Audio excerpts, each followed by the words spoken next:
Operation Confidence proudly presents America's Invisible Heroes Talk Radio Show. Tune in weekly on Sundays from 2 p.m. to 3:30 p.m. Pacific Time with your host, Consuelo Mackey. Co-host, Air Force veteran Matt Davidson. Announcers, Taylor Marcella and Brooke Gadesi. U.S. Army veteran and entertainment segment host, Charles Whitehead. U.S. Army veteran and strategies for host segment host, Dr. Kathy Cash. U.S. Army veteran and lifeline for women veterans segment host, Martha Elena Varela. National Director of Faith Services, chaplain, and Veterans in Recovery segment host, Anthony Akinfora. And U.S. Air Force veteran and Incarcerated to Success segment host, Kevin Lewandowski.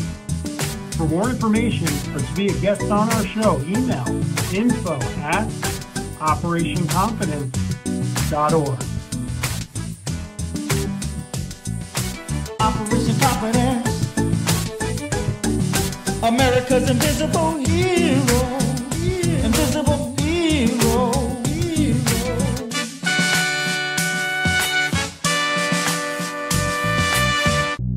Operation Confidence is a grassroots nonprofit. The organization's mission is to provide stable housing for veterans who have experienced homelessness, as well as providing a wide range of supportive services. To help accomplish our goal, a successful landowner has donated land for the project, a world-renowned architect has offered to design the houses, and construction classes from the local community colleges will take part in building the houses. Your support and donations are needed. To get involved, please visit our website at www.operationconfidence.org or email info@operationconfidence.com. Oh, welcome everyone.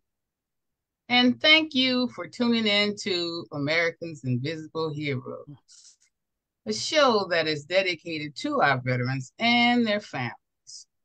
Yes, I'm your host, Consuelo Mackey, Executive Director of a grassroots nonprofit organization called Operation Confidence.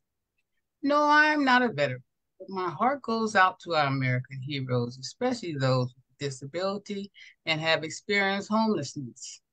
The show was dedicated to provide a platform for our veterans to be able to share their experiences, heartfelt stories, resources, and challenges. Now, American Invisible Heroes Talk Radio Show has a new format. Our format, each week, we will show one of our co-hosts, and the co-host has the opportunity to bring on a guest.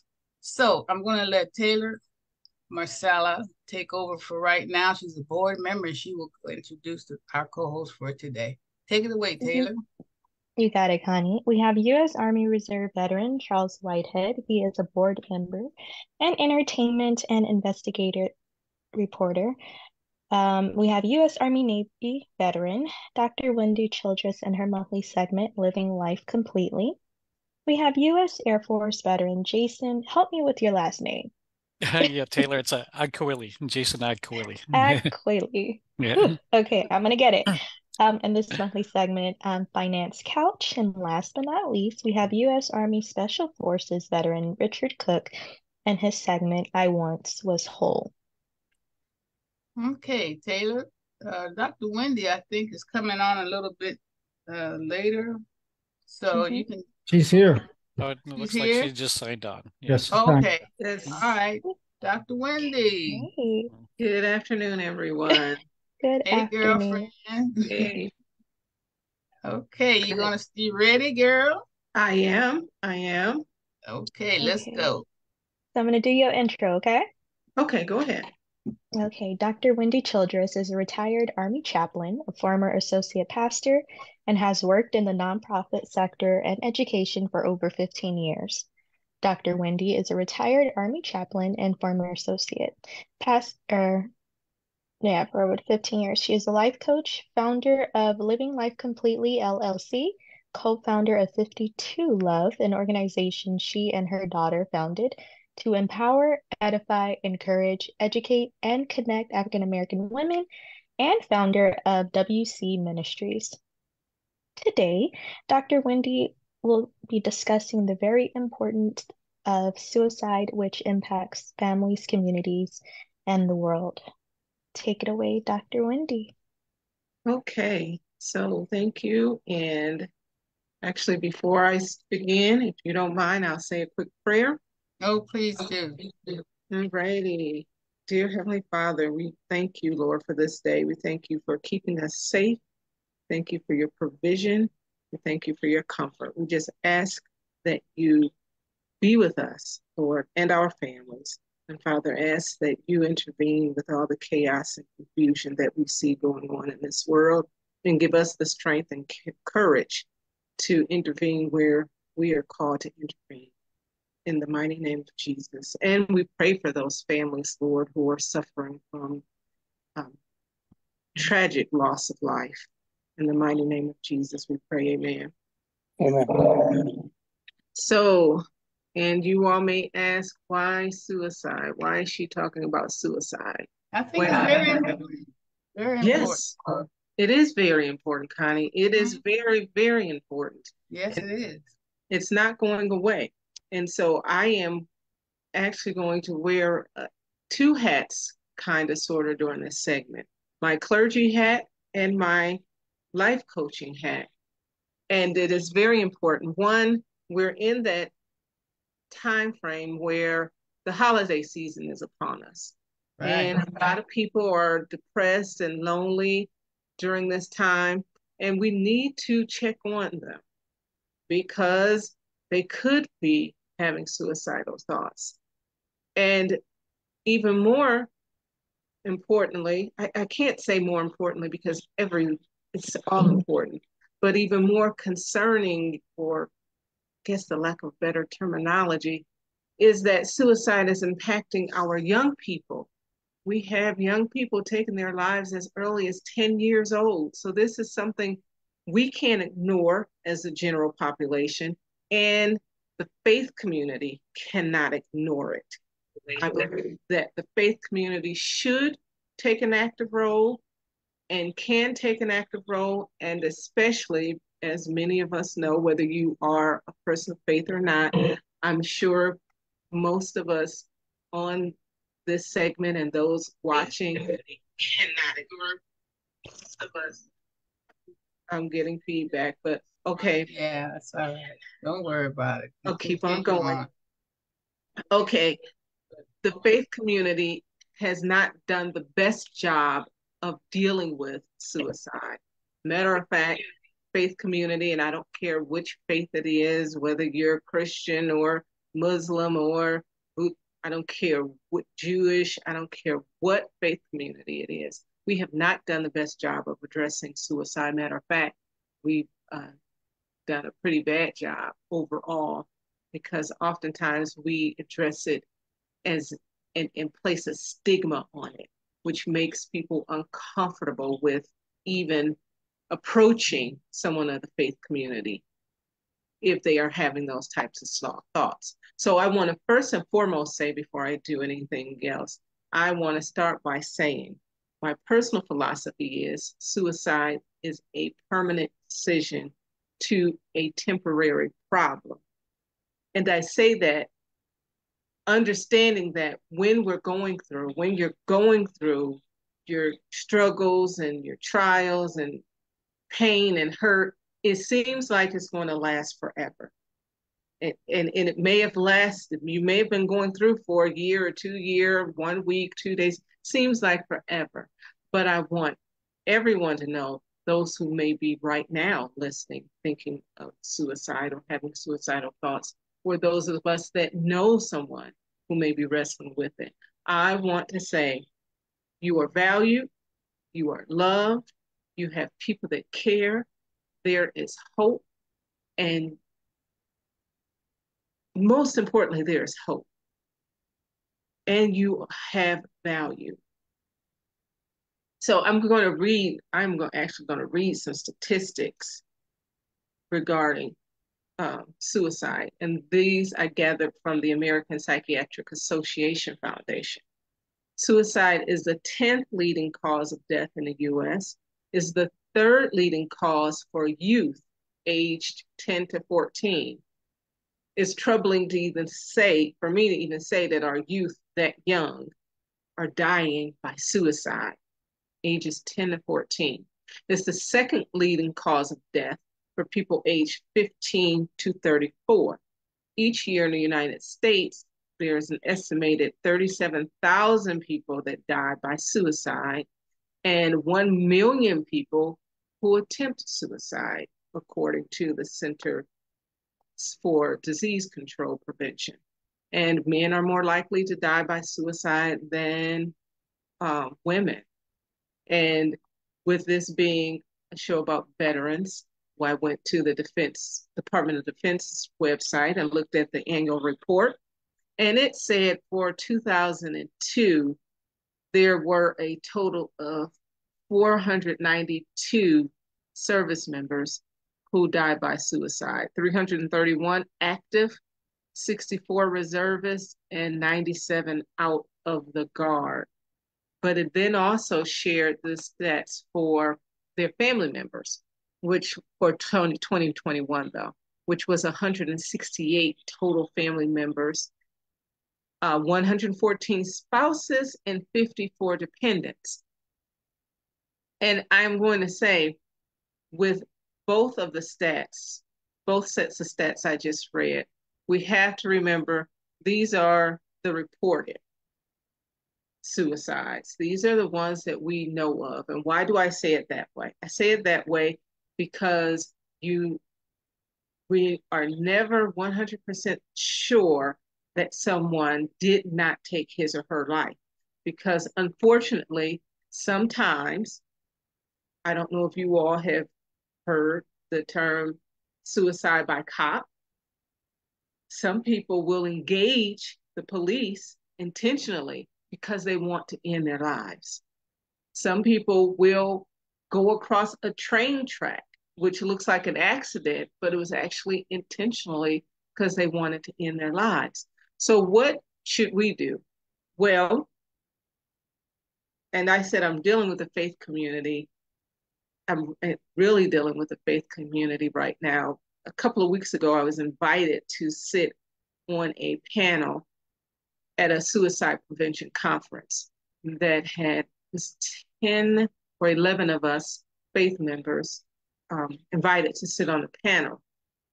And I have a lot of, I'm not going to say a lot, I have a few issues with the faith community, and I have no problem saying that being one of them. Sometimes we don't address issues head on. And this is one of them. So when I ask the question, what can the faith community do? Well, first, we must acknowledge suicide. We cannot sweep it under the rug. We can't ignore it. It is not going away. We also can't stigmatize it and make those individuals who are wrestling with it feel as if something is terribly wrong with them, as if they've broken a commandment or some spiritual law, as if there's no hope, because in doing that, we're not doing them any justice. We have to recognize suicide like any other mental illness. Now, we can't over-spiritualize it, and it is not to say that those who are Christians and other faith understand that there are demonic forces. It is not to say that those things don't happen, but we cannot over-spiritualize and represent suicide as a mental health disorder, because it is. And when we get into over-spiritualizing it, we alienate a lot of people that could be helped, because, believe it or not, many people turn to their faith, whether they turn to it, unfortunately, just personally inward or outward. They turn to their faith when they're addressing any issues, and especially crisis in this issue. So we have to do, the faith community, faith leaders, and the faith community at large, a better job of addressing suicide, mental illness as a whole.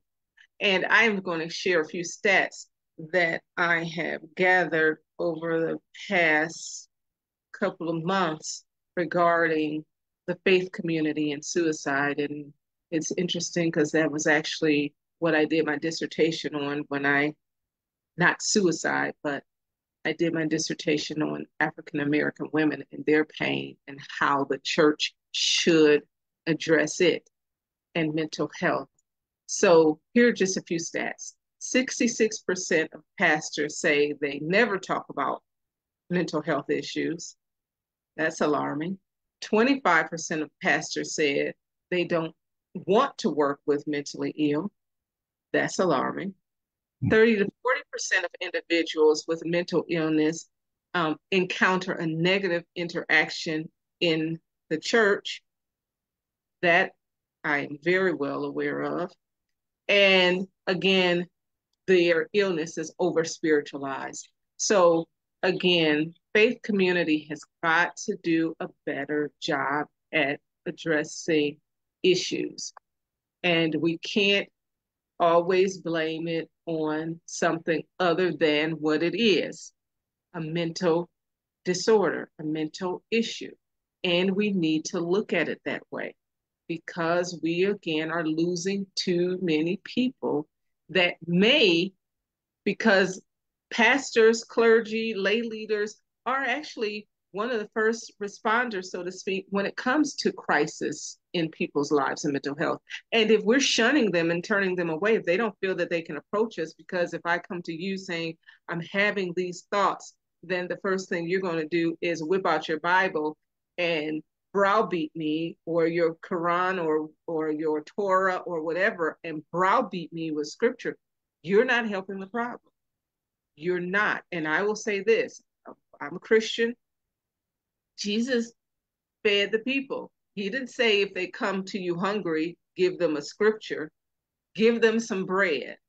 So likewise with mental illness, we need to address the illness. And if they come to us and we can't help them down the faith path, then we need to be able to partner with the mental health care system. And we should be working in tandem with them anyway, because as the church community, as a faith community, we can address issues of faith, because oftentimes people are dealing with their faith. If they're people of faith, they're going to wrestle with their faith when they have these types of thoughts. So we can help them with that. We can offer hope that transcends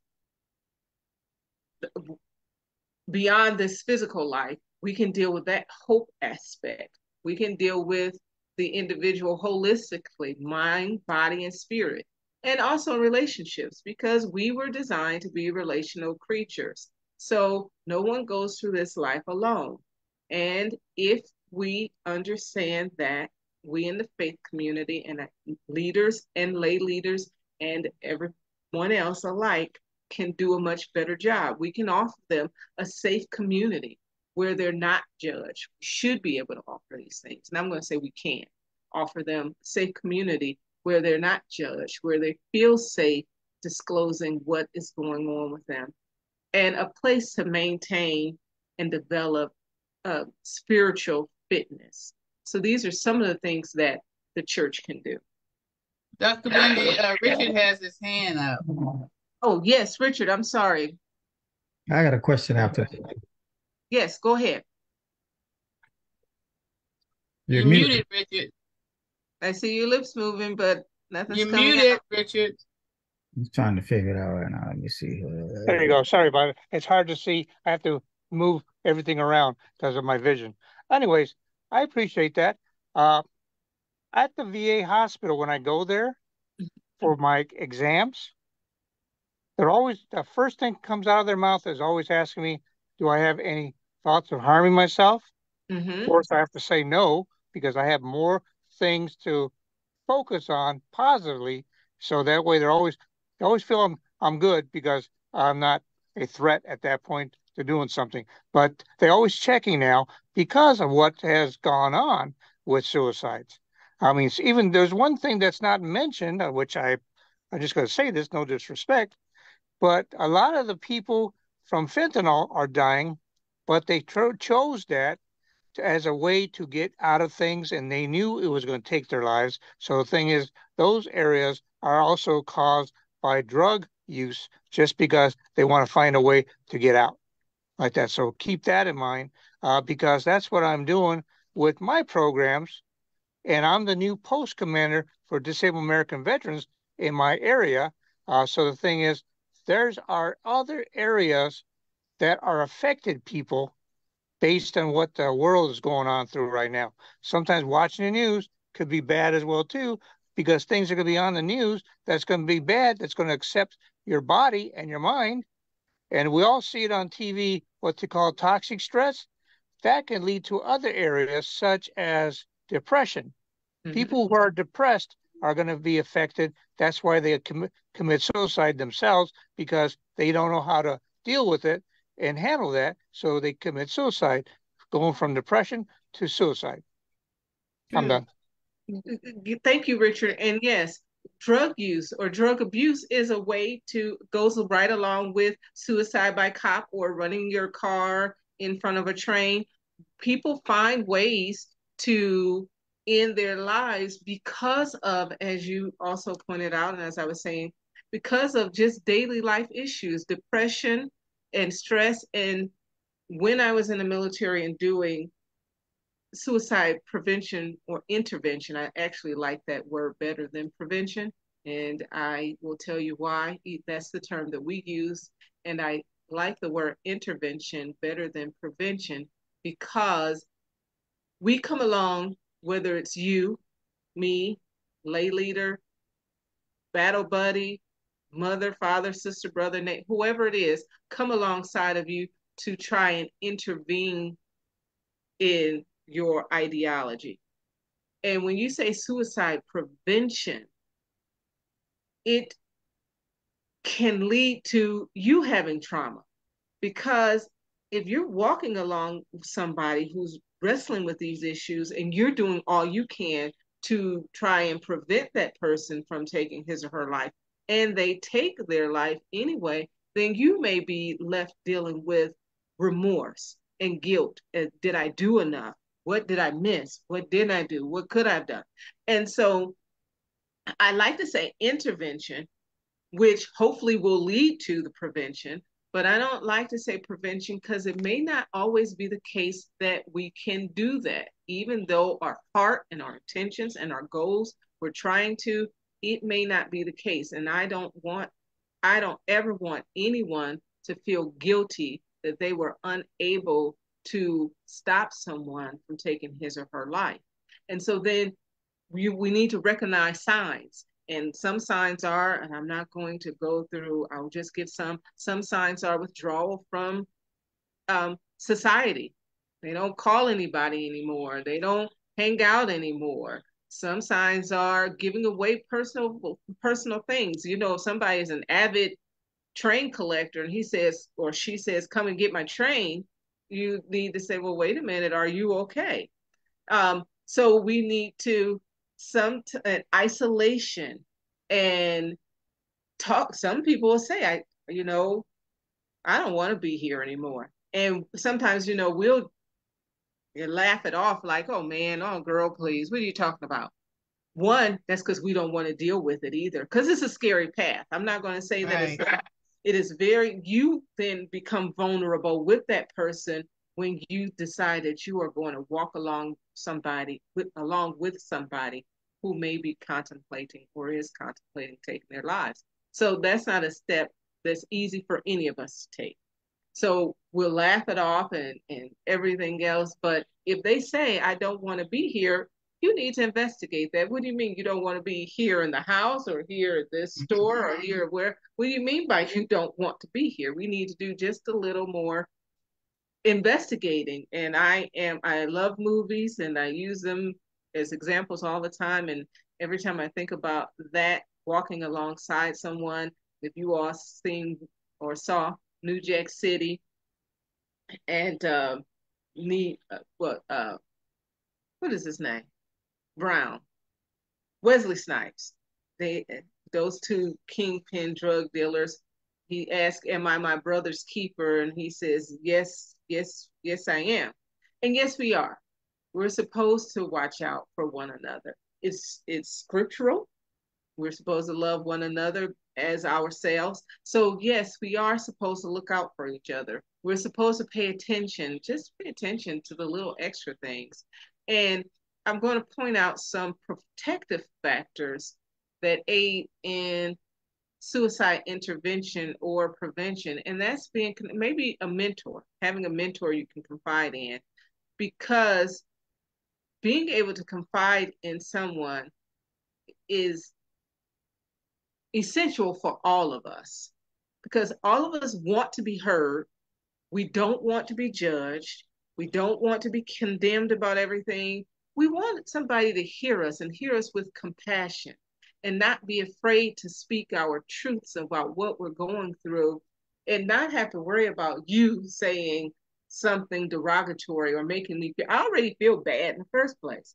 Now I'm being vulnerable and opening up to you, and then I have to be judged by you. We don't want that. Nobody wants that. So finding someone, a mentor, someone you could feel safe with, a friend, someone that provides that safety net, having a safe, connected community of family, friends, a network, co-workers, therapist, counselor, coach, joining a social group so that you're not isolated, because isolation again can lead to things. And understanding, and what Richard, the question he asked, or what he brought up, is even with watching TV and you see things, you need to, okay, Cat Williams, don't judge me. Don't judge me. Just because I said I'm clergy don't mean I don't watch or hear certain things. Cat Williams said, you need to be in tune with your star player. He is exactly right. So you need to understand yourself and how you work, because if you turn on the TV and what you see on the news affects and impacts your spirit, you need to know, oh, certain things I can't watch. And change the channel. Yes, I can't listen to, change it.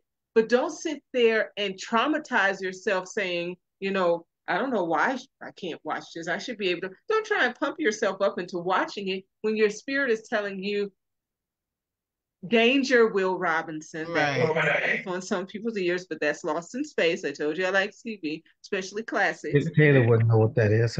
Yeah. She probably has no. You know what that means? Danger, Will Robinson. Yeah, well, You saw that one. So if every fiber of your being is telling you danger, turn it off. You can't handle it, and it's okay. Do not. Charles has a question. Go ahead, Charles. Well, what I was gonna say was the thing about the and believe it or not, I went to a funeral a week and a half ago. Someone who committed suicide. You know, it was a young man, 23 years old. You know, he had a I think he attempted it, he failed, and then some people stepped in, and then he did it anyway. So, but the thing about suicide by a cop, there was this thing in religion where where people say suicide, if you commit suicide you won't go to heaven and all that. So some people go down that road and they say, okay, well, if I died, then I didn't do it myself, and so part of that suicide by a cop is like, okay, get out there and do something. So in theory they're really setting it up, but they don't actually, set it up to be killed and taken out of this crazy world that may be bugging their head all the time. But and I mean, technically, I guess they're, so it's kind of like a weight and balance. You kind of figure out, is it right no matter what? Are you wrong? It's kind of like, so and I've heard and had discussions with people about that. If you commit suicide, or if you go and you jump off the cliff, okay, well, before you get down to the bottom, you say, hey, forgive me for my sins or something. In theory, now because people play with that timeline. I've had discussions with people about that, and so, and I've also had discussions with someone who was going to commit suicide, and they told me about it, and they ended up, it was the something that happened that ended up getting canceled, and to this day, they're like, I'm glad I didn't, because it's like you have to be people, because people don't like to open up to everyone. Hey, That's a big thing right there. And you have to have you have to be an ear, like you say, without judging someone, just because we all have issues, we all have problems. We don't go around and broadcast it, but nobody's perfect.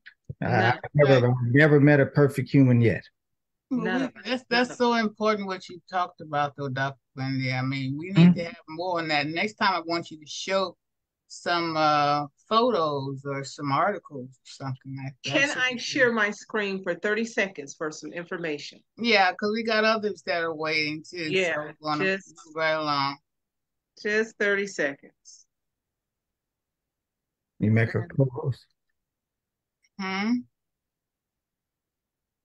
Yeah, Can make you her enable co-host. so I can share my screen really quick? Okay, yeah, make you a co-host. Okay.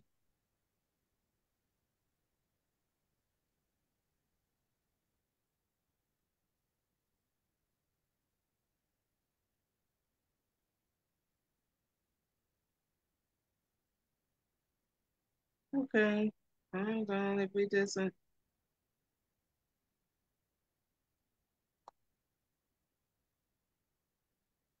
And I wanted to share this information because it's important.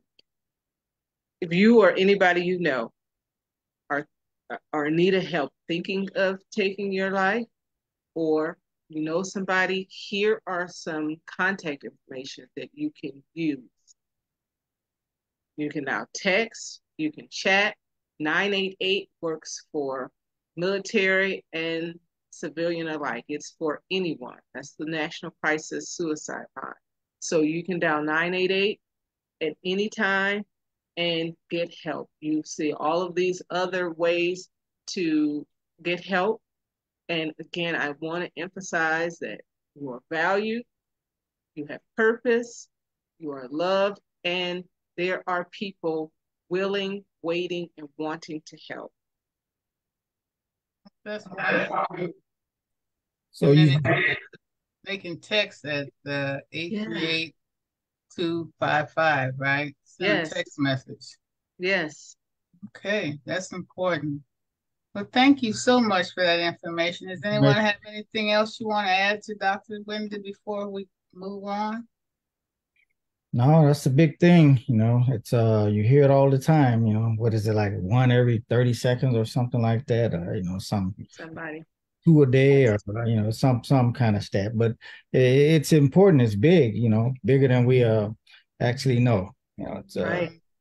because it affects so many people. It does. And I'll say that, and then I'm going to shut up, Connie, because it does. It doesn't just impact the person that takes his or her life, it impacts the family, it impacts the course. community. So it's not just one person being impacted. It is a plethora of persons, of people who are impacted. You So know, we there all was a need- lady on Mhm. Facebook that I had used to come to some of my events that Operation Confidence hosted, and she was very outgoing, and I hadn't heard from her in a while, so I reached out to her through Messenger and asked how was she doing and when can we have lunch. She says, I haven't been feeling well and I just want to leave here. I didn't know where she was talking about. I said, where you going, girl? I thought she was moving out of town or something. She says, Right. I'm tired of living. So, I didn't know how to deal with that. That was so devastating. I'm so sorry. That's the only thing I say. I'm so sorry you feel that way. And I'll keep you in my prayers. And then, lo and behold, maybe about a month later, her daughter posted on Facebook that this is in memory of my mother. Yeah, we don't know how to respond to it because that's like, wait a minute. How do I know. respond I to didn't that? know what to say. And we need to say, listen, I'm gonna come over there, or I'm gonna take you. I'm gonna take you to the hospital. I'm gonna take you somewhere. But it's hard, and we don't know. And I said I'm gonna stop talking, but you just reminded me one thing, and then I am Can gonna you stop bring the talking. screen back up? Oh, back up.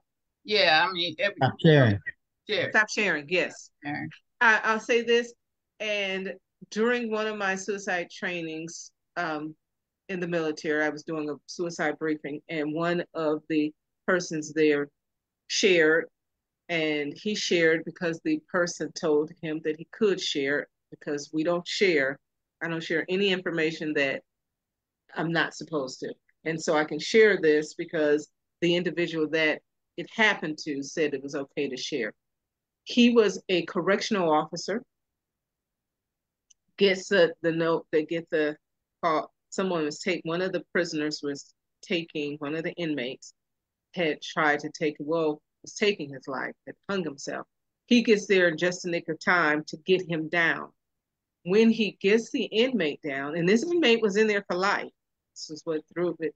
All I could say is God is good. That was me personally. The inmate was in there for life. However, when he got him down and got the noose off of his neck, the inmate says, I am so glad that you saved me because I still have things to do.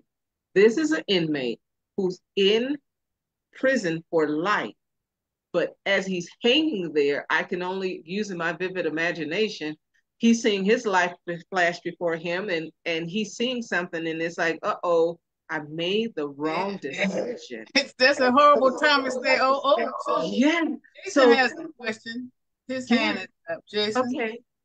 Yeah. Hi, Dr. Wendy. Has there been a study that shows that, the more wars or conflicts our military gets involved in, does that have a direct correlation with the number of military suicides, whether it's, post-separation or while they're active duty?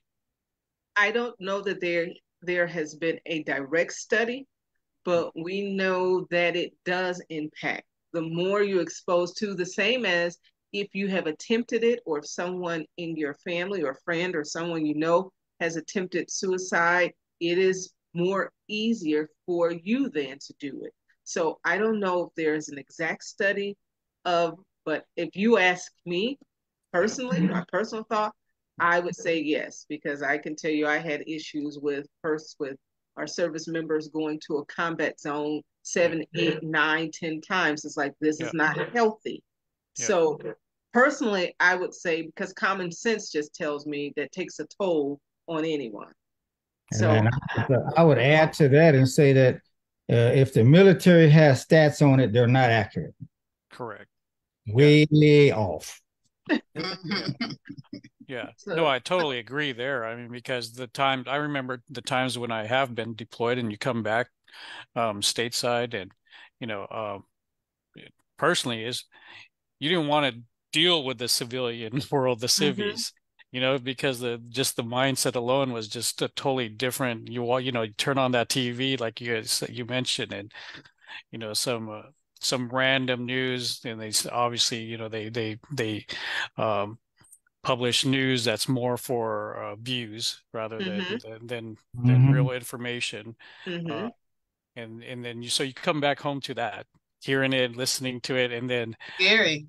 Yeah, and then you hear your civilian friends, non-military, make little comments, and you just, you want to just automatically pull away from that environment, and it's hard to, because that's the new norm. But I also know that for those who had security clearances, I mean, there was definitely a tendency that you don't want to mention anything that you had any sort of mental psychological issue.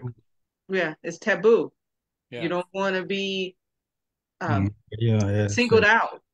And I could go on and on because this is near and dear. But another thing is, all of us need to be cognizant of our conversations, because I'm looking at all of you. You look beautiful. I don't know what's going on with you in the inside. I can say one wrong thing, jokingly or otherwise, and it could be the very thing that sets someone off. And so we, as people, we just need to be more concerned about each other instead of self. Everything is not funny, and everything we can't talk about with everybody. You need to be conscientious of the people around you. And Connie, I'm going to be quiet because yes, other people are waiting.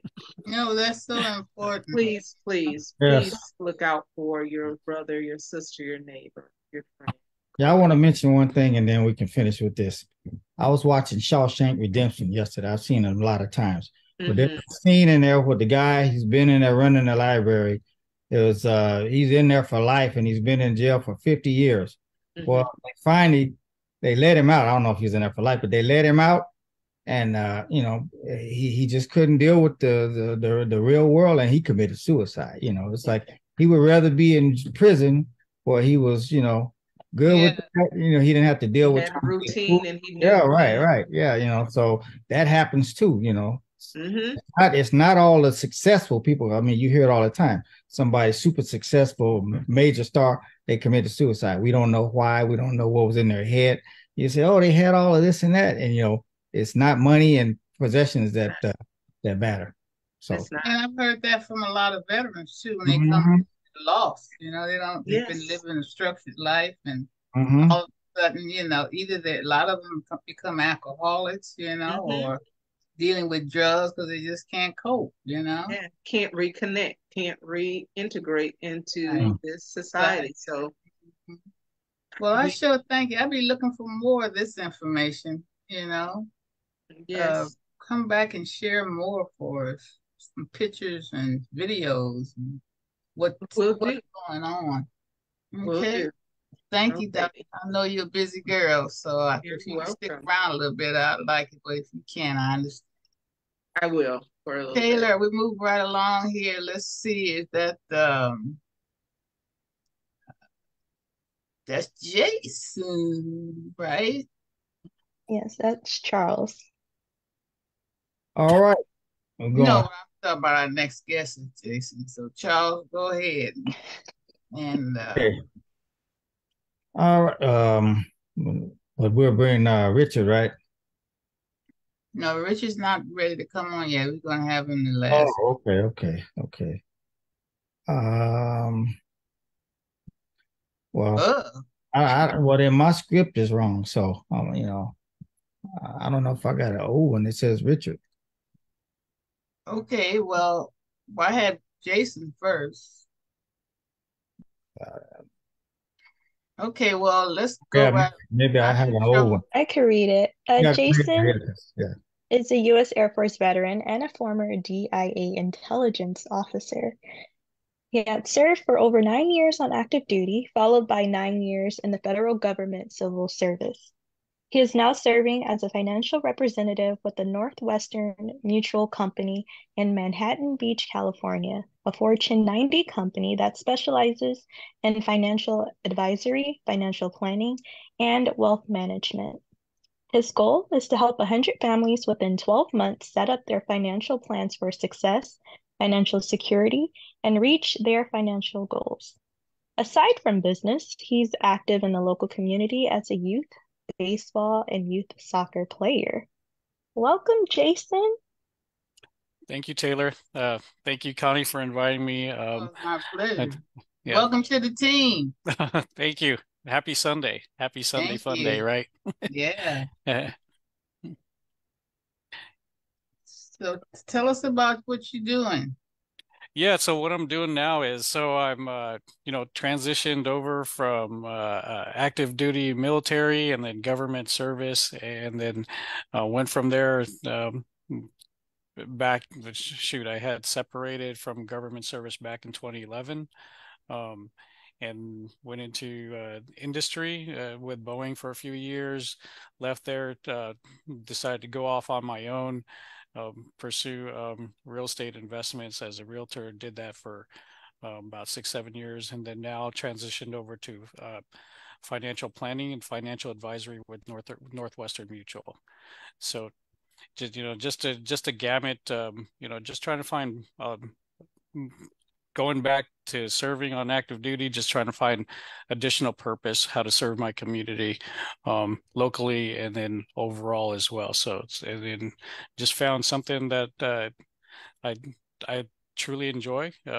One is helps myself my family, but friends and family, community also. So here with Northwestern Mutual in Manhattan Beach, we have a few offices within the LA area, LA, downtown Long Beach. But in a nutshell, so what we do is we help families assess their finances and provide a blueprint per se, their financial plan, and it's specific to them, and just to help them reach their financial goals, whether it's buy a house, fund their kids' education, retirement, the main thing, making sure that they don't run out of money in retirement. And we do it several ways, and we do it, provide them a comprehensive, holistic plan. So that's a quick nutshell. And then if you don't mind, Connie, so I'll just go over I just want to share like financial basics and what we do. Please do. Yeah, what we do with clients when we sit down with them, and then and I know and I understand financial advisor, financial planner. That term gets thrown around a lot with different companies and different firms. Certain investment companies like to use that term, financial advisor, but in the caveat is they're typically selling their financial product, whether it's a mutual fund or a stock brokerage. But what I am proud of Northwestern Mutual is we do a very comprehensive financial plan.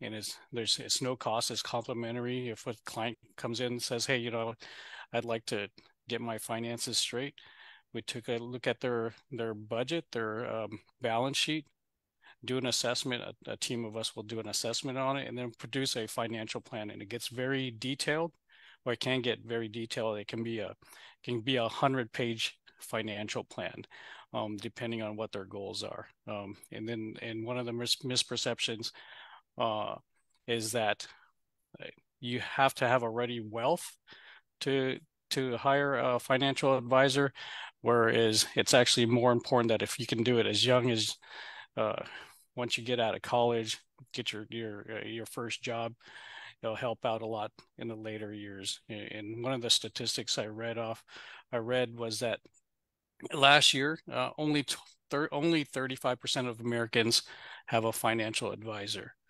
And so that's why I say my mission is I want to help out as many families as possible, especially veteran families, because it's a very difficult transition coming from the military going into civilian world, and then also if they're serving in government civil service, and then going into private industry, it's a different transition. There's a lot of benefits that the military gets, and what I've seen so far is that a lot of people who, whether they're retiring from the military, and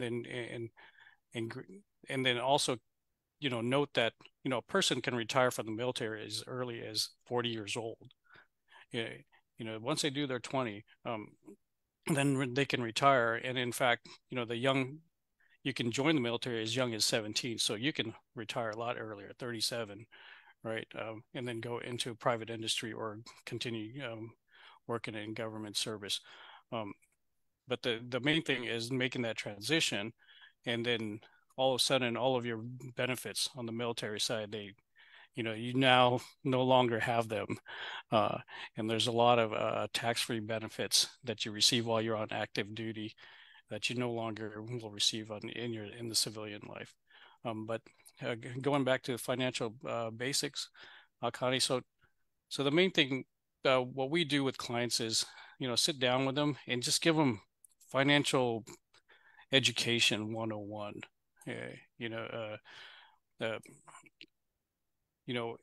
Very basic. The first question is, what do you want for your future? And go from there, and just go through 5 key actions that we work with them on. Manage what they're spending. Make sure you cover what you need, what you owe, and what you want. Grow your wealth, your income. Invest in ways that match your goals. Protecting your income. When we ask clients, what do you think is your biggest asset? Typically, they'll say their house. But in reality, what everyone's biggest asset is your income. The income that you're bringing in, your salary, in whatever forms of income that you're getting. One part of it also is, give to a charity, help make a difference. When you have time, when your time or money to share with causes that matter to you, people and purposes will.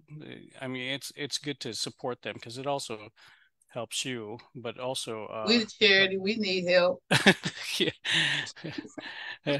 You thought I was let you get away with that? No, of course not. That's why I made sure to note that, right?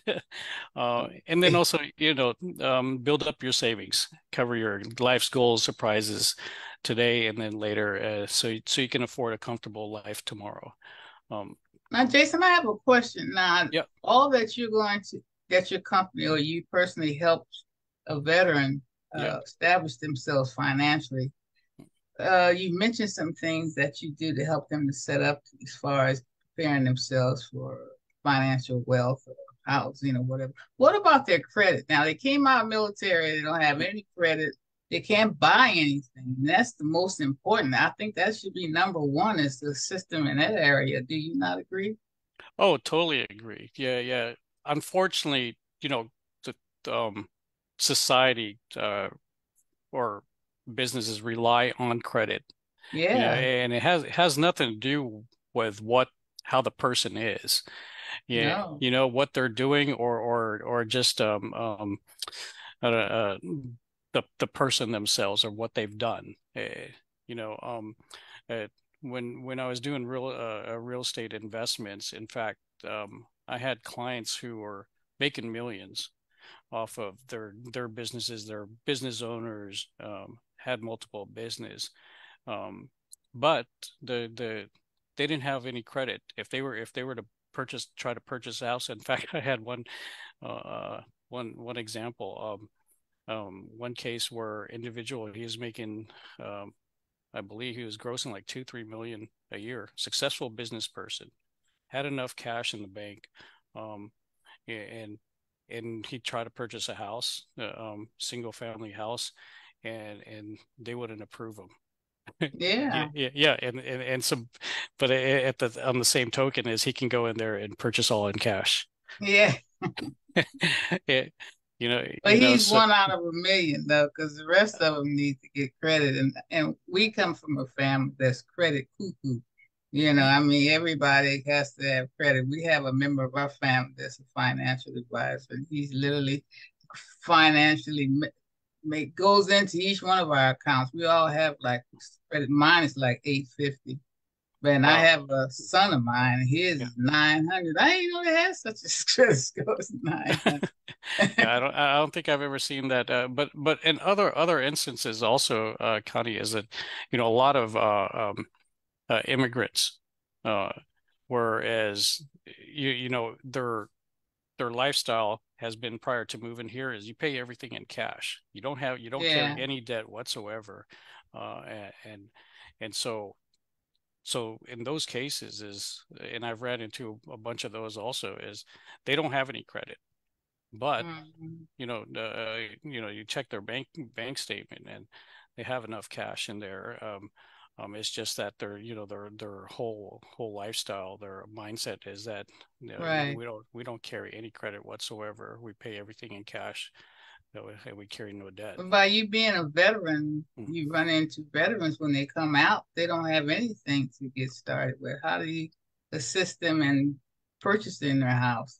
I'm quite sure with their benefits, but so the first thing with them is making sure that they build up their emergency savings. That's always the first thing that we do, is before they even start looking to invest into anything, whether it's to purchase a house. The first step is, you want to have the emergency savings fund of at least 3 months, 3 to 6 months. Those are ideal, and that covers any of your immediate expenses, whether it's your rent, your bills, car payments, and such. Once they get to that stage, then we start looking into what they're trying to invest for. Luckily for the veteran community, if they're looking to purchase, they get a lot of advantages where it's low down payment or low interest GI Bill. Right. But even that, even if they, VA, you can do a no money down, but at the same time, we will still want to make sure that they can afford that payment. Right.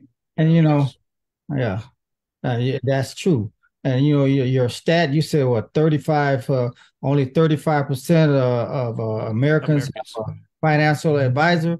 Yeah. Well, I'm surprised it's that high because bottom line, the 99% or 90 or I don't know what the actual stat is. Most people live paycheck to paycheck and they can't afford a financial advisor, and and then their credit gets hit because they're constantly trying to keep their head above water, so I mean that's the reality is, I mean, and I'm not knocking you, I'm just saying, but I'm saying, like financial advisors or people who are doing well off tend to think that, like, all you got to do is this and that. Because I listen, I'm a big, I listen to politics and talk shows, and I listen to all areas, and I hear people talk, and you just hear some of them who are like, oh, look at me, I did this, you can do the same thing. It just doesn't work that way, especially if you're a minority, you're right. whatever, you're at a disadvantage because society has a tendency to hold you down on certain things, and that's a whole different subject, but I'm just saying, so that stat is that's why I say 35%. That's a high number, and as far as I'm concerned, because no, you're exactly right there, Charles. In fact, that 35% number, I mean, my assumption is that they're batching in all of those other people who think they have a financial advisor. In reality, they don't. Right. And then in a misperception too is that, like with our firm is, so we're fiduciary, and so there's no cost to the client directly. Like if they're going to take an insurance policy, then then the fees are taken, paid by the insurance company, and if they're and they need us to manage their investments, then it's a asset management fee that's taken from there. But so it's not so the hard part, what I'm finding is, you're exactly right, is that just educating people, especially within the minority communities. Yeah, that's important. Yeah, is that in misperception that there's a fee on top of that, but also the hard part for me to like try to educate them, but also the hesitancy for them to open up about their finances as well. Yeah.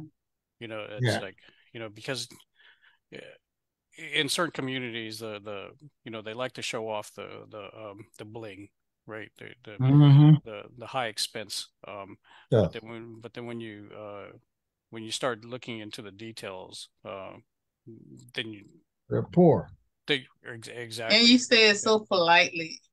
Right, yeah. It's true, you see the person, like they living in the car. This they got the high priced car, and and eating nowhere to live. eating food. I mean, it's not exactly that extreme, but I mean, you're right. And people just they want to. It's a mirage of I'm living good, but you're not really. So right. I know. And that comes from being so part of stereotypes.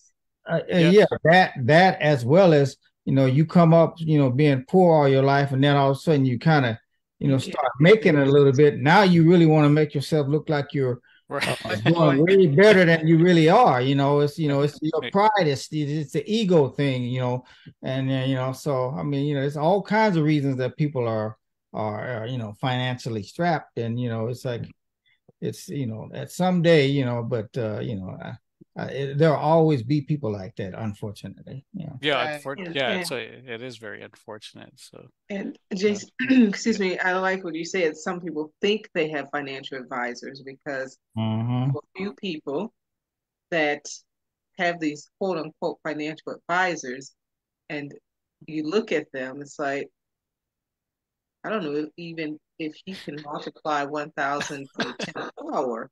So how is he your financial advisor? And they don't have the credentials, but Yeah. you are trusting them, Right. give you financial advice. Yeah. And I find it quite, one, disturbing, and two, perplexing that you would trust this individual to give you advice and with your finances and say, oh, I have a financial advisor. It's like, oh, really? Is that what you call them? I call Yeah. them a rip-off. Yeah, no, exactly that. No, I find I'm the same way. Like when someone tells me that they have a financial advisor, the first thing I ask them is, oh, what firm are they with? Because there's no mystery behind it. I mean, someone can just jump on Google and take a look at, okay, that X firm, whatever it is, and look at the credibility of that firm. Right. And then if you're trusting that person from that firm with less credibility, it kind of, it questions that. Well, these people don't even have a firm that they're Yeah, I know. associated with. I know. They just said, I'm a financial advisor. Oh, What's right. the name of your Little financial Ray Ray. advisor? Yeah, right. Yeah, come see Little Ray Ray. Right. No, yeah, look, Skeet Willie and Uncle Leotis, you know. Yes. He's so silly. Are you That kidding boy is me? so silly. Yeah. No, That's true, you know. yes. That's people do, you know. More of a professional name is Skeet Willie. No, that's the people that, you know, it's like, you know, I mean, It's like I'm really trying to think of this one person's name, because you can look him up. He actually has an Instagram or something and claims he's a financial advisor, and it's like, oh, listen. Anyway, Rick, Advise yourself out of a paper bag. I Let know. somebody's finance. and then the other thing too, Jason, is a lot of people, like you said, immigrants and people like that, or some people don't trust the banks. That's a big yes thing right there. People don't want to put their money in the banks because they don't trust the government. No, I've run to multiple cases like that. Ask them, how much cash do you have? In my thought, I'm asking how much cash you have, as in how much cash do you have in savings, because that's my train of thought, and then show them a different option, as in high yield money market accounts, to show them those different options. But multiple cases where they go, oh yeah, I have hundreds of thousands. In fact, one case, I know I might have too much in cash. I have 300,000. I go, oh, which bank is it with? It's stashed underneath the house. It's exactly. It's exactly that. It's at home. And and I want to laugh, but I totally understand where they're coming from. Is that you're exactly right, Charles? Is that they don't trust the banking system. But there was one of the leading banks. I won't mention any names. It was on that. There was a news break not long ago that the people deposit their money and came back and they wouldn't give it back to them. You heard that? That was huge. So, well, we have some type of. Why are we hiding the name? Let's call them out. No, you don't have me to have. I'm not the bank, right? You come out of bank. Yeah. Well, anyway, they're all doing dirty. I mean, we can. Ain't nobody gets free pass. Richard, you say who it was. I'm not saying nothing. I know Bank of America is big on charging people overcharged fees. Overcharged fees. Yes. What's the other Western? What's the name of that? Wells Fargo. Wells Fargo. It's reality. I mean, I talk to people. I hear people. I listen to the news. I watch the news. I listen to talk shows. It's like, I talk to veterans. I talk to disabled people. I talk to all kinds. And it's, a lot of those stories are the same. The bank crooks, they robbing you without a pistol, Yeah, Yeah. So that's why I'm having my Uncle Willie do it. yeah, What'd you yeah. say? That's why I'm having my Uncle Willie do it. See, Steve Willie, see, there you You got an Uncle Willie that does that? Well, he passed away now. Huh? He's passed away now. Okay. Yeah, personally, like I don't understand why the banks would charge. I know why they do it as as a negative punitive damage, I guess. But if someone does not have enough money in their bank and they overcharge and they overdraft, then why would you charge You know what I heard? charge them an overcharge fee? I heard once a bank executive say, if somebody doesn't have enough money, and we end up paying, we charge them 30 some dollars or whatever. He said, "Oh, it's just kind of like we're doing them a favor. It's like a loan, it's like, because they know ultimately they got to get there." I said, and see, that's the thought that kind of thinking right there. That's what keeps people poor and keep them down. For you to say, oh, overdraft, we cover it, but we'll charge you $35. That's the problem. They're taking your money and with little emphasis on trying to help you. It's all about just trying to get their fees. Right. Yeah. Oh, Jason, Richard here. Yes. Can you do me a favor? Sure. I'm gonna pass my number out to you. Okay. In time, maybe about 3 months, give me a call. I'll explain to you more details. Okay? So Sure. I'll give you my phone number. Okay. 424-901-9524. You want the world to know your number? Are you gonna be like the guy? It's already on the little banner I have right here. My phone number's right there. You're gonna be like the guy with the credit. I'll give you my social security number. You can, your lifeline or whatever. My social security number. Here's my social security number too.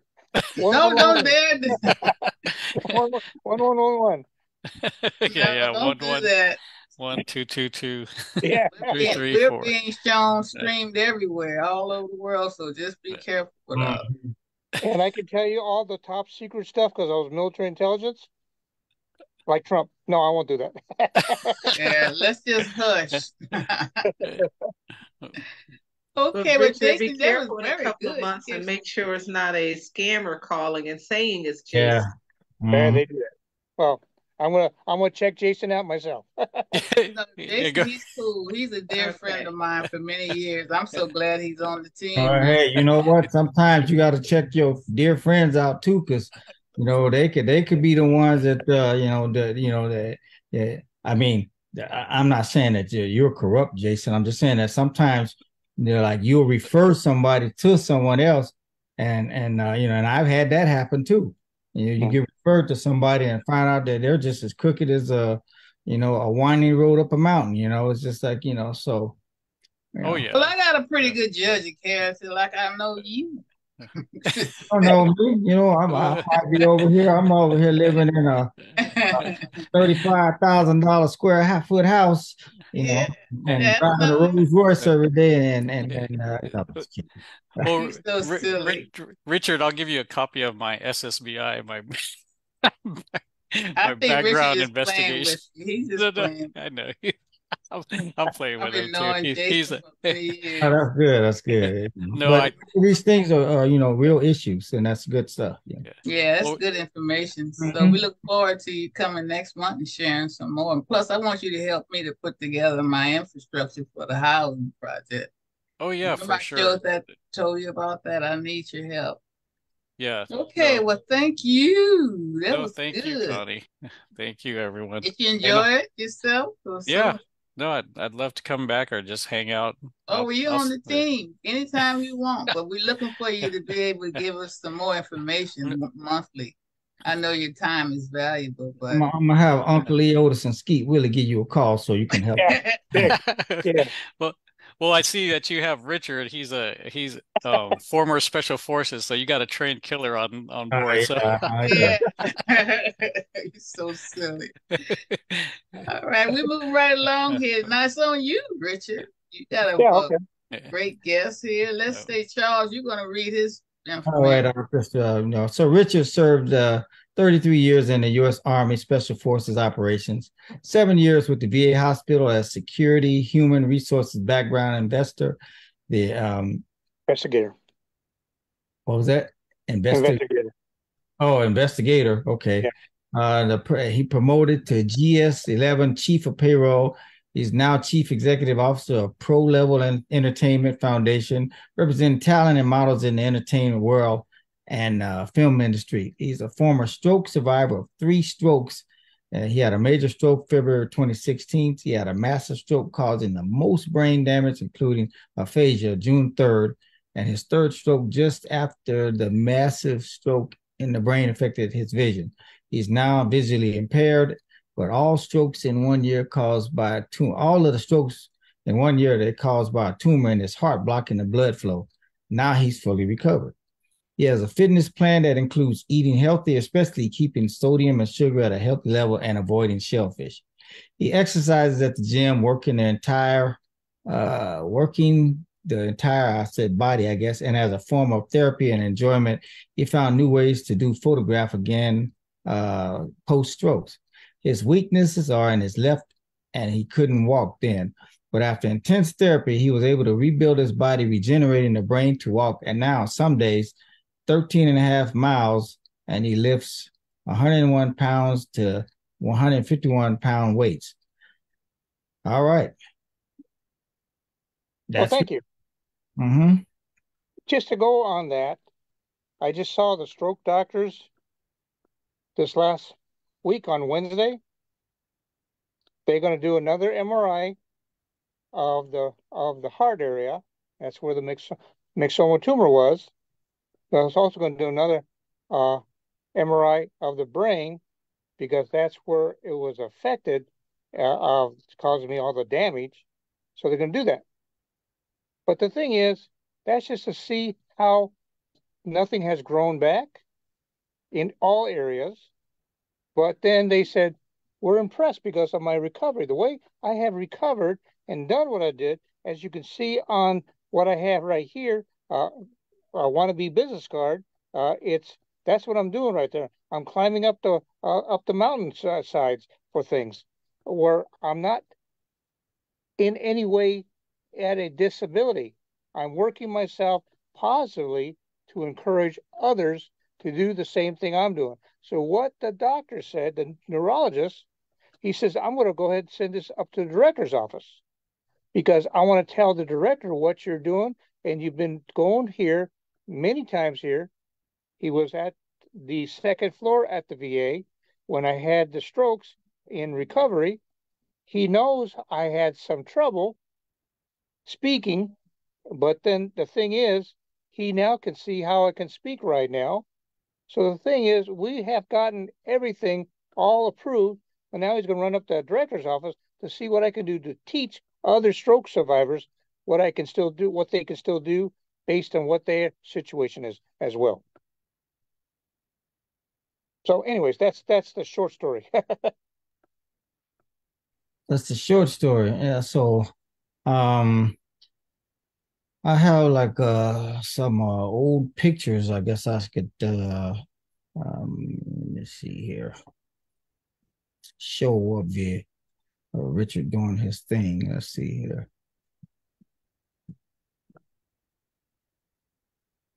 Let's see. I don't know, like I don't know what this is, but here we'll just kind of go through and you know more of where you were,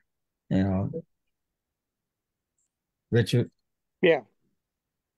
Yeah, I mean, I don't know where these pictures are at, but I could show some, and you just kind of. Well, okay, I can just say this. We got a black screen here. We don't see I it. know, that's what I was going to say. Oh, recently, I've been going to recreational therapy, which are the people who get you going for different types of upcoming events. I'm going to be going to the Winter Sports Clinic. So I've been working out at the Veterans Hospital for the exercises to strengthen myself up a little bit more so that way I can go down to Winter Sports Clinic. Then in August, I'll be doing the Golden Age Games again. And sometime around that time is the summer sports clinic. So all these are the athletic events. Eventually, they're going to have me join the Paralympics. I just have to find out what the registration is to do that. Because That's like great. the doctor told me, I'm a surprise to them because they thought that's why on my book, I also had a segment right there where the doctors didn't think I would recover, but I proved these doctors wrong where I've been able to recover. Now they want to promote me in regards to doing what I can do on what's known as boot camp for stroke survivors. That's marvelous. Richard, sit up a little bit, like he's about to lay down. I'm sitting in a chair. Sitting in a Sit chair. up. I'm not slouching. Okay. There you go. Well, that's So anyways, amazing. We've always been very proud of what you've been doing. Don't you have a guest? yes, I have a guest right here. His name is Mr. Childress, right? Oh, I Correct? didn't realize the guest was there. Which one? Wilkerson. Well, I'm sorry. So I made a mistake. I have aphasia. Now, kind question. Do you have aphasia? No. No? Okay. I have aphasia. I get the names wrong, but Mr. Wilkerson, he does not have aphasia. I'll read his Anyway, part here. I didn't realize he was going to be a. Yeah. So I'll introduce Mr. Wilkerson. Yeah, go ahead. His guest today is U.S. Army Major Veteran Elbert Wilkerson, who specialized in the bomb unit. He received multiple medals for his efforts and retired as a lieutenant. Elbert was not completely ready to leave the action when he retired, but as more time passed, he got adjusted to civilian life. He got married and had kids and was passionate in playing the guitar. He loved playing the guitar and made that his profession after the war. Unfortunately, Elbert suffered a stroke and has been fighting to regain full control of his body. He's been working day and night and recently has taken big strides in his speaking ability. Okay, so now there you go. You have Mr. Elbert Wilkerson. Okay, good morning. How you guys doing today? All right, we're good. Glad to have you. How about you? Everyone okay? Yes. How about you? I'm doing great. How about you? I'm doing great as well. Okay. Good. I'm Okay. good. But Thank where you. are you? I'm right. Can you see me? No, we You just see see a them. background.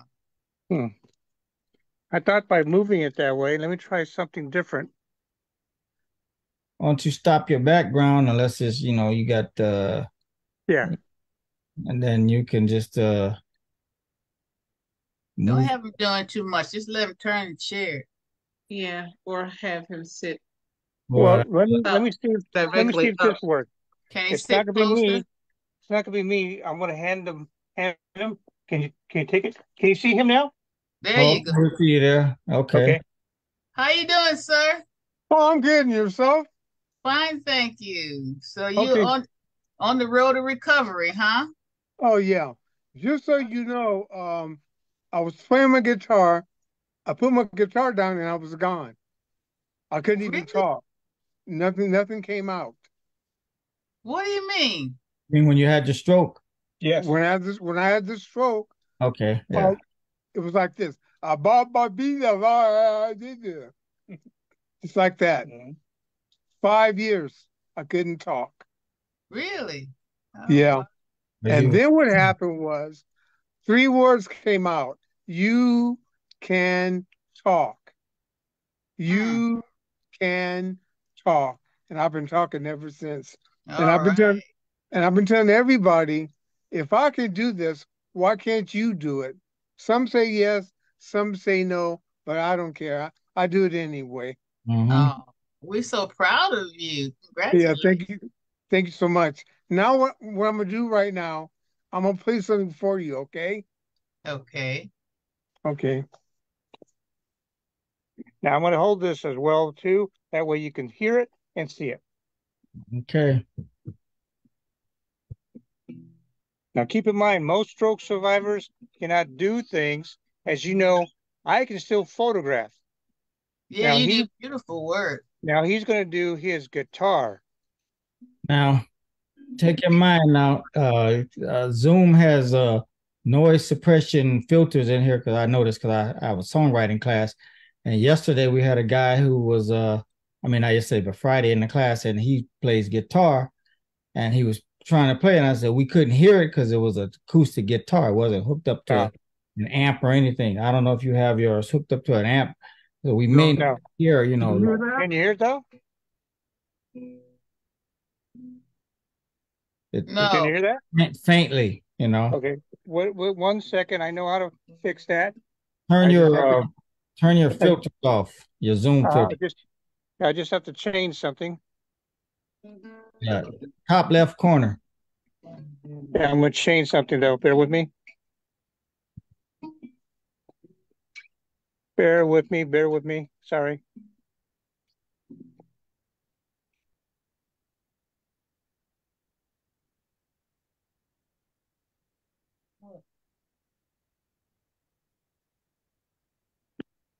I'm pushing the none button, so it should be a little bit better. Okay, go ahead. Try it. Can you hear him now? Can you hear me now? Keep playing. You know, the only way we're gonna really hear him is if you get him closer to that microphone on your computer. Okay. I think it's on the phone, so put the phone closer to him. Yeah, whatever you're using, your phone. Yep. Get it. Let me try something else that I've tried. Guitar. I've tried before. Try to switch my speaker on. Your speaker is not going to help. It's the microphone that matters. Oh, okay. So if you get that phone as close as you to his guitar as possible, you know, the part where the hole is at. Yeah, okay. And we don't have to see him to play. You know, okay. You want to just turn the camera off and just hold the phone up, whatever, you know. All right. So let me try that as well. Adjustments here. This is like Skeet Willie giving financial advice right now. You know, we're going. Okay, go ahead. Go ahead. Can you hear it? That's better, a little better. Now go ahead and do the strumming. The full. Play something. You know what I think would be better? We better bring him back another time. And record it. Yeah, record it. And that's what we did the other day. You know, we had this, and so the guy had something recorded, and you know, so he played what he had, and you know, so you know, bring him back. You know, we like to, you know, me being a musician, you know, hey, I'm bringing you back. You know, we get it on record it, and we'll you know, we'll make it work. Yeah, there you go. Okay, sounds good, man. Yeah. Otherwise, that's about it. So there's more things I'm still doing. He's still doing. We go to our stroke. You got to look at the camera. Yeah, I'm going to get that back there. We do go to our stroke meetings every Thursdays. Okay. So the thing is, we go there. We'll be back there this coming Thursday as well, too. But the point is, we can do things much more impressive now compared to what other people think and go through. Now, like I said, I try to do things positively, so that way it will inspire others. The thing is, I didn't think I was going to inspire the doctors, but now they want me to teach the class of boot camp for stroke survivors. That's great. Can you look at the camera? Out there you go. Now don't move. Talk like that. Okay. Otherwise, so a lot of good things are happening at the Veterans Hospital here. We are doing more areas of improving things. Now, improving, when I'm saying things in the area, there are homes now that are being built for the homeless veterans on here on the campus. Yeah. So the thing is, that's going on right now. And we are doing different things. Myself was a little bit different. Specifically, I was doing things where I had to go to my mental health doctors on Wednesday. They saw me, and they still said, well, we're going to have you come back in about another year. Why? That's because great. The brain damage is not affected like it does for other stroke survivors.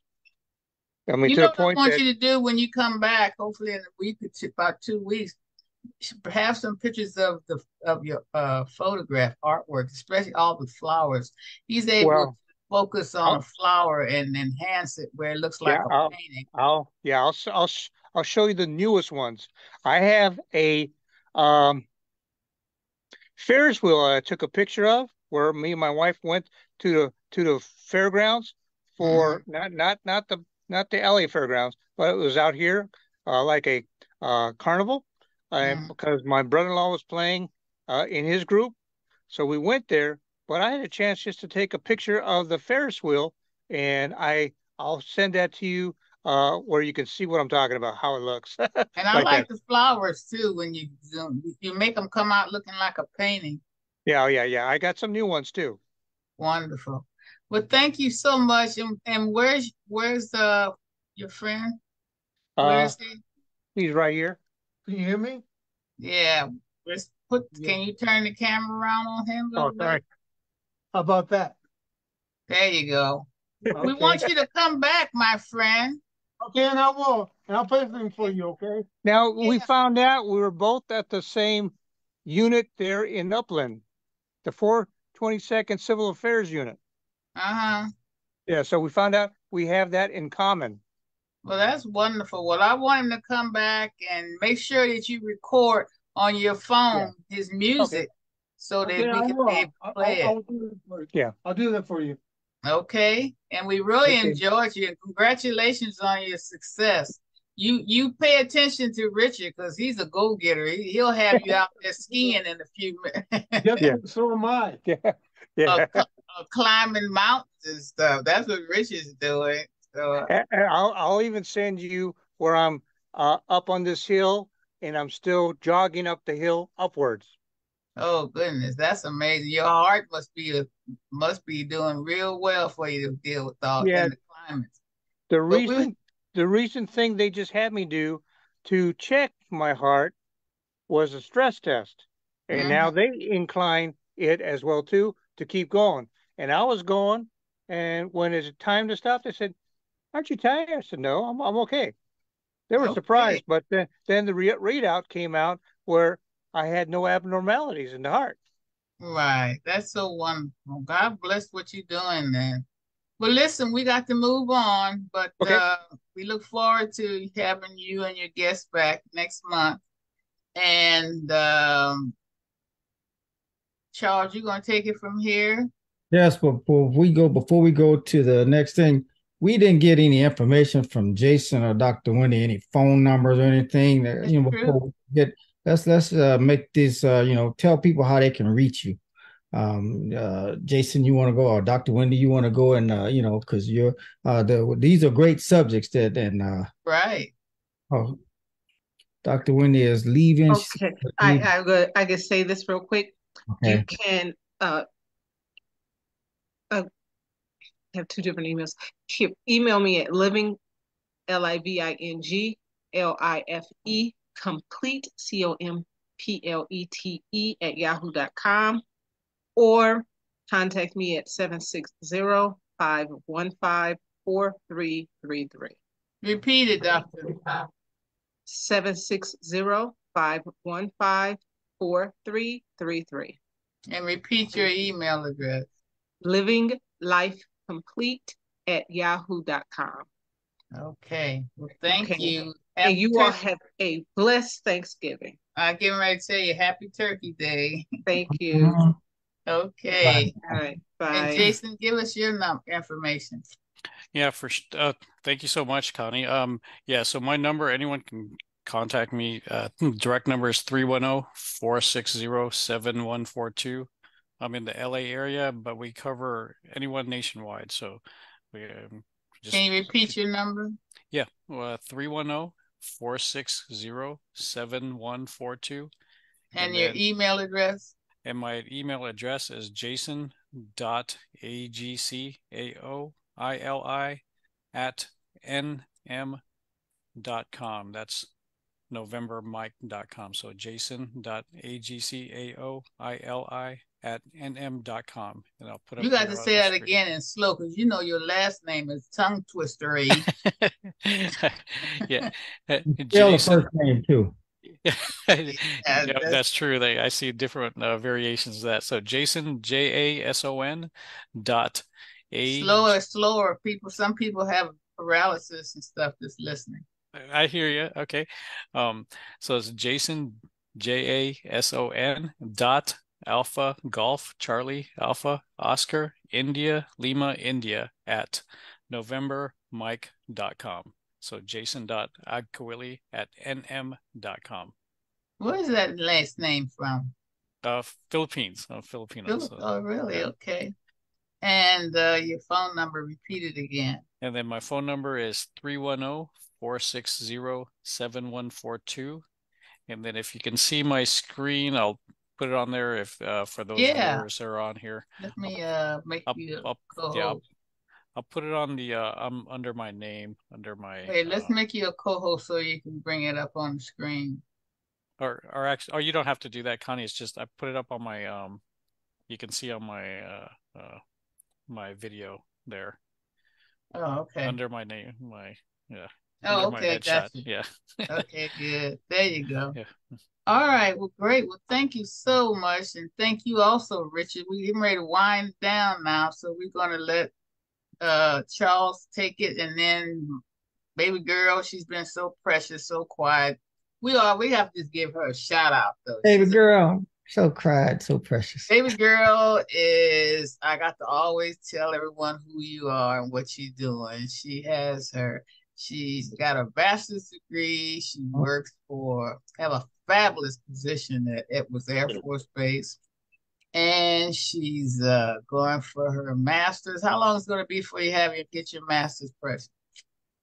That'll be done May 2024. Okay, and then we'll be going to see her as Dr. Nice. Dr. Taylor. She's going for a doctor. Taylor, we can say we knew her, because after that she's gonna be like, she's gonna be like what they call sweet. No, she's gonna carry she's promised she's gonna carry the torch for Operation Confidence once I'm too feeble. I ain't gonna be feeble all the time. I have to put that out there. I don't want to be wishing nothing on me, but she's gonna carry the torch, and I'm so proud of her.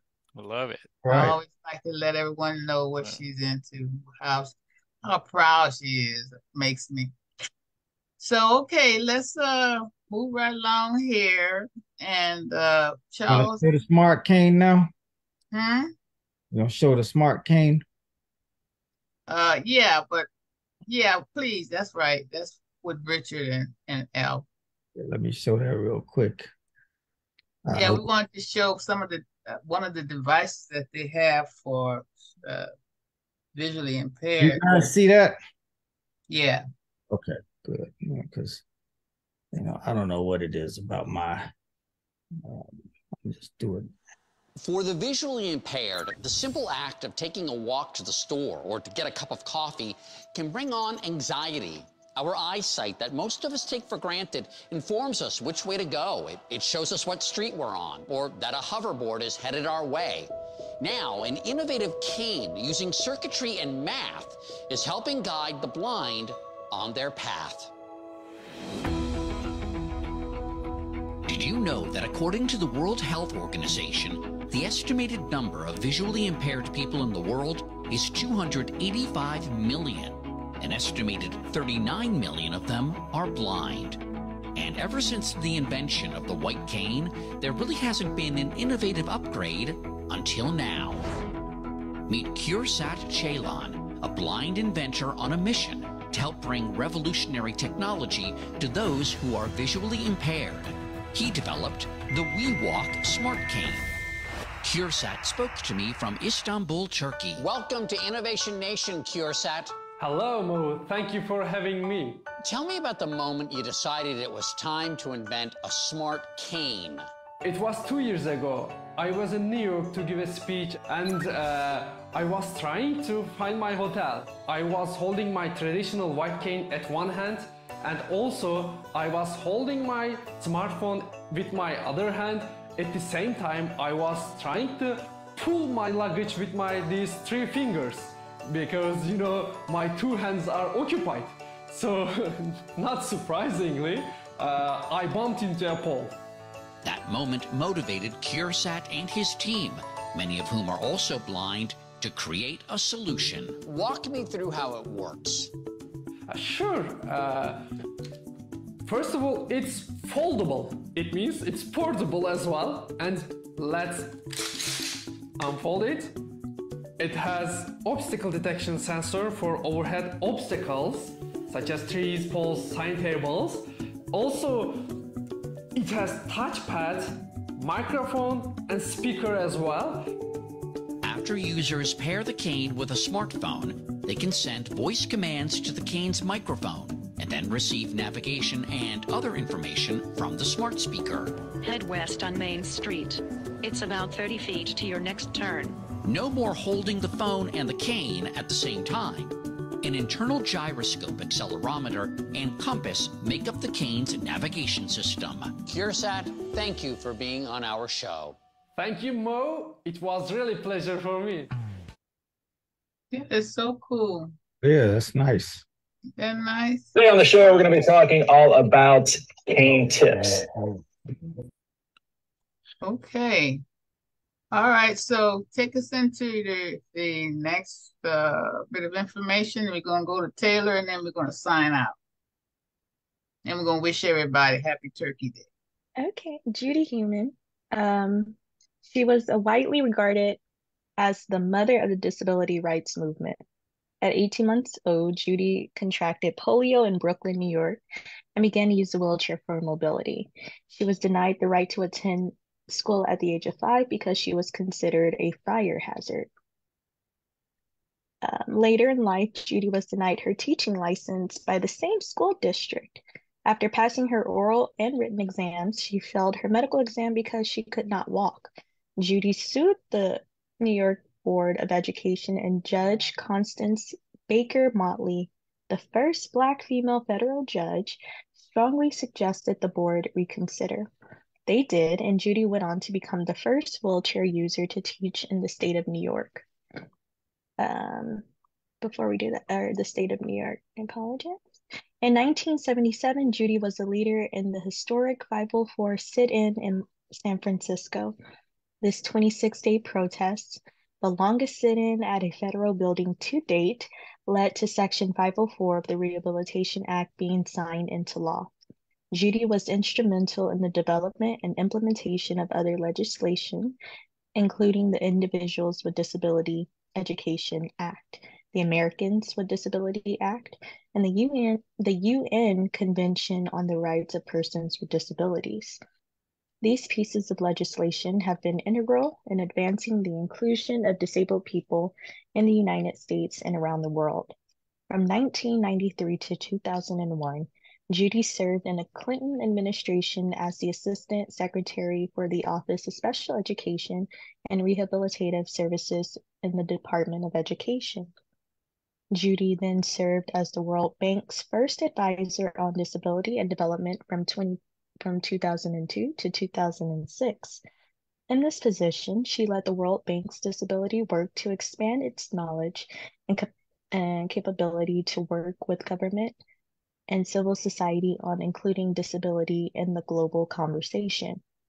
In 2010, President Obama appointed Judy as the first special advisor for the international disability rights at the U.S. Department of State, where she served until 2017. Mayor Fenty of D.C. appointed Judy as the first director for the Department on Disability Services, where she was responsible for the Developmental Disability Administration and the Rehabilitation Services Administration.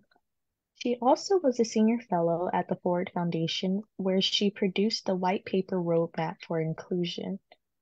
Judy was a founding member of the Berkeley Center for Independent Living, which was the first grassroots center in the United States and helped to launch the independent living movement both nationally and globally. In 1983, Judy co-founded the World Institute on Disability with Ed Roberts and Joan Leon.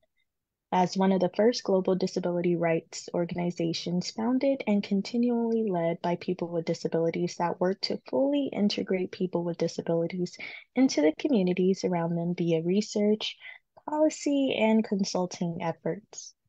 Throughout her life, Judy served on a number of nonprofit boards, including the American Association of People with Disabilities, the Disability Rights Education and Defense Fund, Humanity and Inclusion, Human Rights Watch, United States International Council on Disability, and Save the Children. Being Human, an unrepentant memoir of a disability rights activist written by Judy, was co-authored Kristen Joyner, was published by Beacon Press in 2020. Following the 2021 was the young adult version, Rolling Warrior. Both audiobooks are read by Ali Stroker, the first wheelchair user to perform on Broadway. After a forced studio bidding war, Being Human's movie adaptation will be done by Apple TV with producer David Permut and writer-director Cyan Heder. Judy graduated from Long Island University in Brooklyn, New York in 1969 and received her master's in public health from the University of California at Berkeley in 1975. She was awarded several honorary doctorate degrees from universities across the United States, including New York University, University of Pittsburgh, Middlebury College, and Smith College.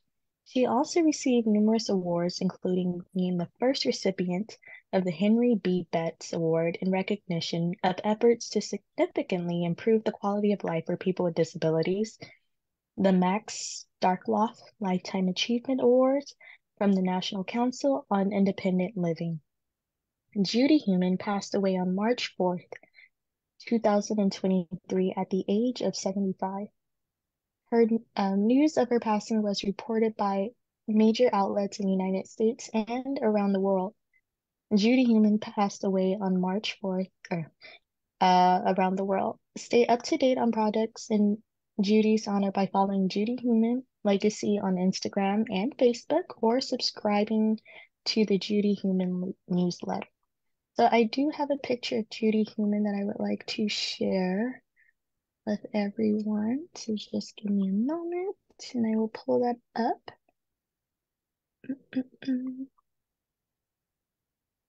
Here's Judy Heumann.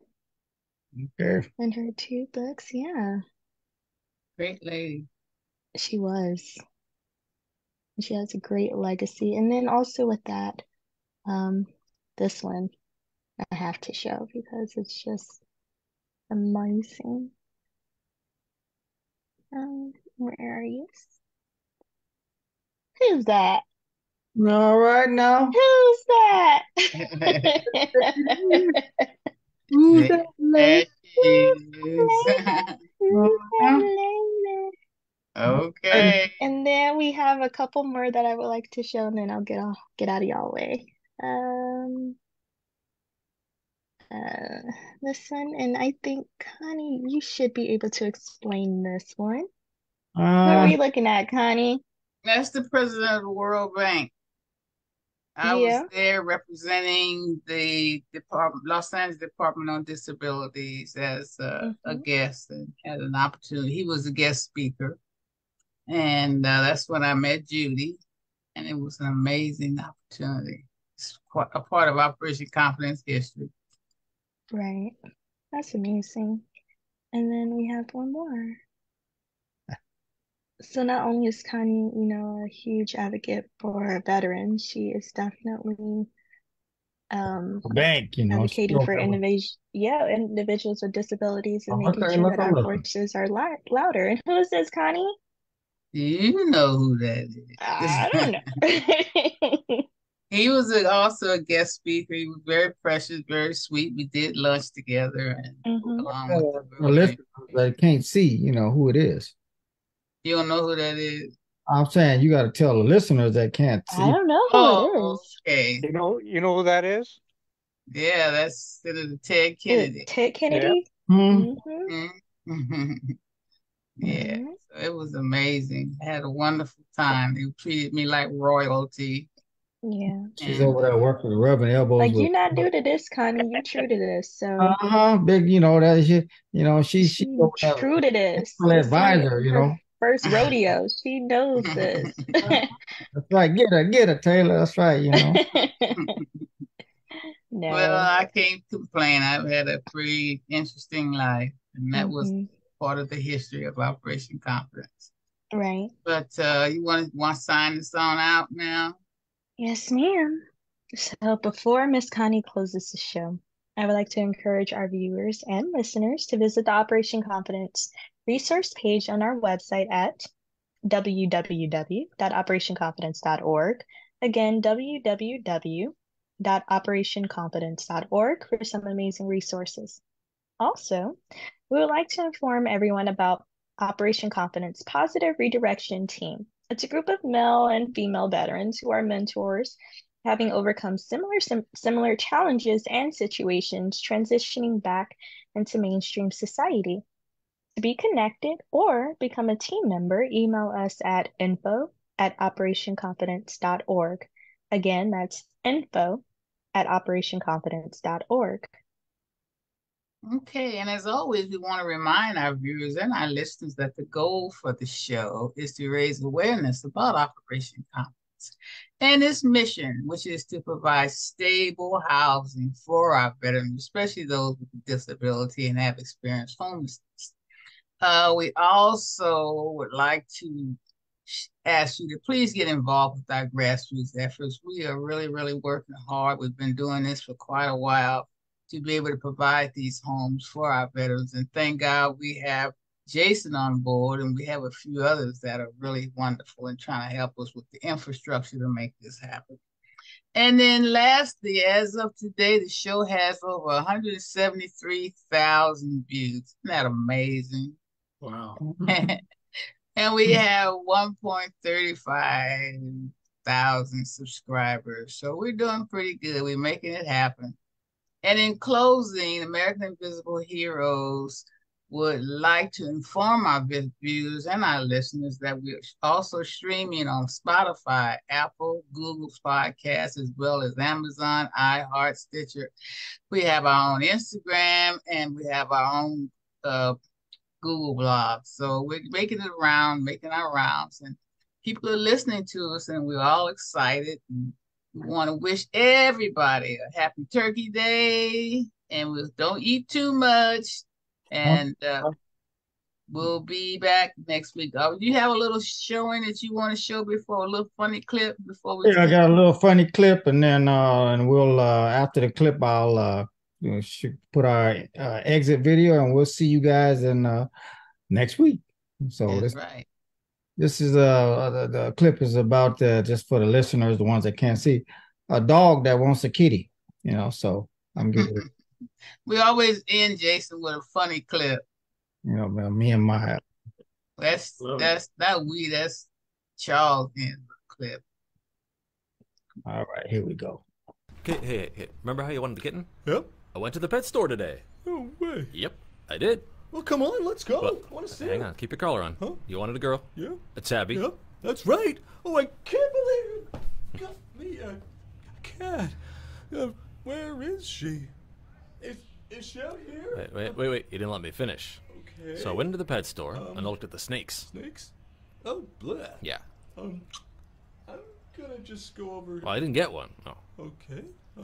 No. Then I went and I took a look around, right? I looked at the guinea pigs. You know what guinea pigs are, right? Yep.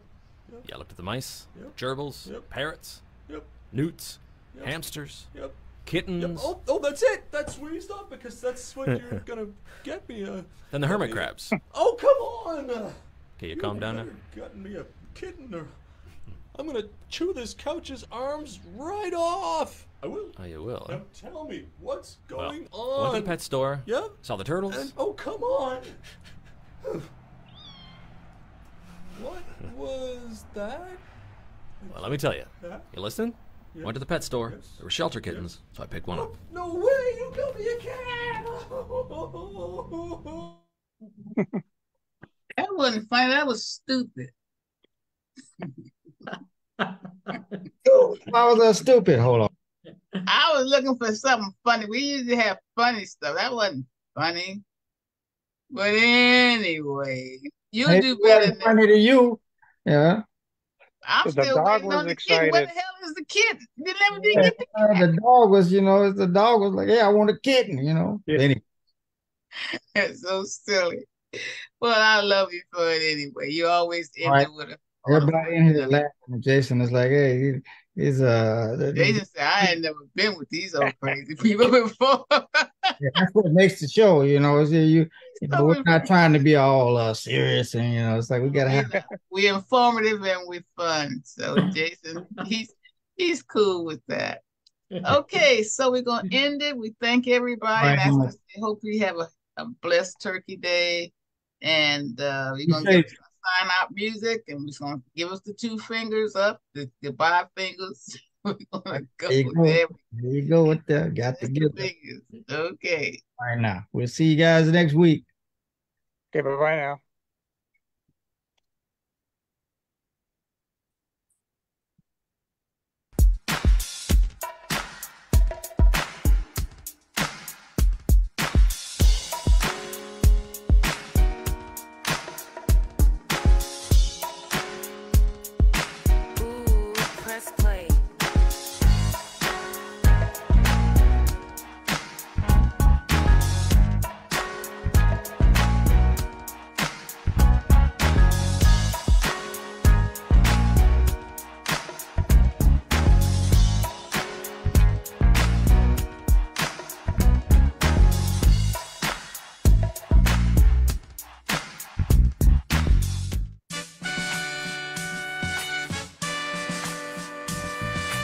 Operation Confidence.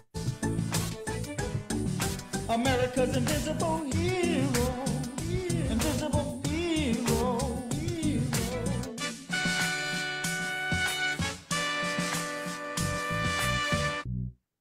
Bye-bye. Adios.